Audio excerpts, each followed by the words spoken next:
2, 4, 6, 8, 10 ও 12 দ্বারা বিভাজ্য ক্ষুদ্রতম পূর্ণবর্গ সংখ্যা কোনটি? তাহলে এটা একটা খুব ভালো অঙ্ক।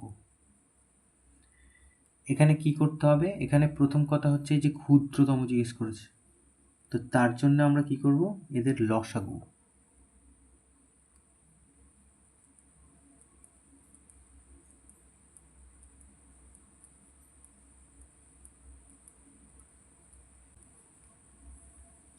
তাহলে প্রথমে 2 দিয়ে দিই, 2 1 কে 2, 2 দুগুণে 4, 3 দুগুণে 6, 4 দুগুণে 8, 5 দুগুণে 10 আর 6 দুগুণে 12।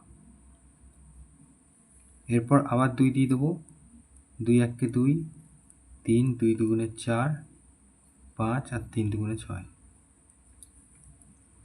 এবার 3 দিয়ে যাবে, 3 1 কে 3, 2টা যেমন আছে থাকবে, 5 যেমন আছে থাকবে, এখান থেকে 3 1 কে 3। তাহলে এবার লিখব অতএব লসাগু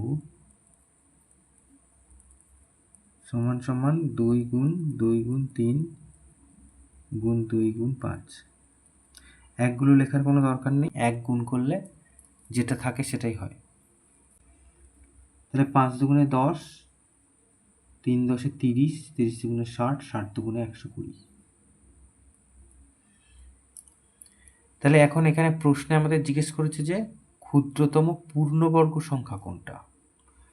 তাহলে এটা তো ক্ষুদ্রতম একটা গুণিতক পাওয়া গেল, লসাগু। এখন দেখতে হবে এটা পূর্ণবর্গ কিনা।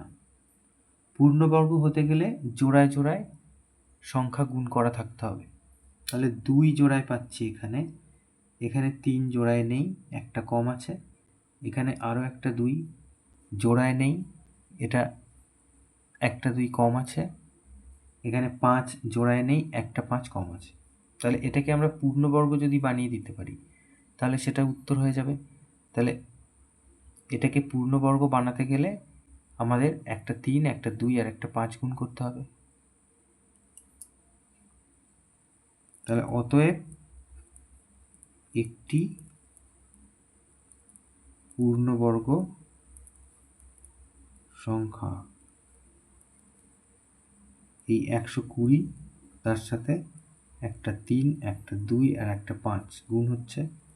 তাহলে 5 গুণে 10, 3 10 30, তাহলে 3 12 36 আর 2 শূন্য। তাহলে এটা হচ্ছে উত্তর। তাহলে এইটাই হচ্ছে সেই ক্ষুদ্রতম পূর্ণবর্গ সংখ্যা, যেগুলো এই প্রত্যেকটা দিয়ে ভাগ করলে ভাগ মিলে যাবে। অতএব নির্ণেয়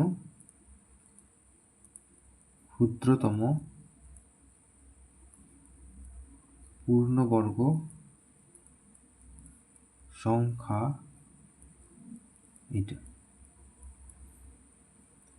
এটা উত্তর।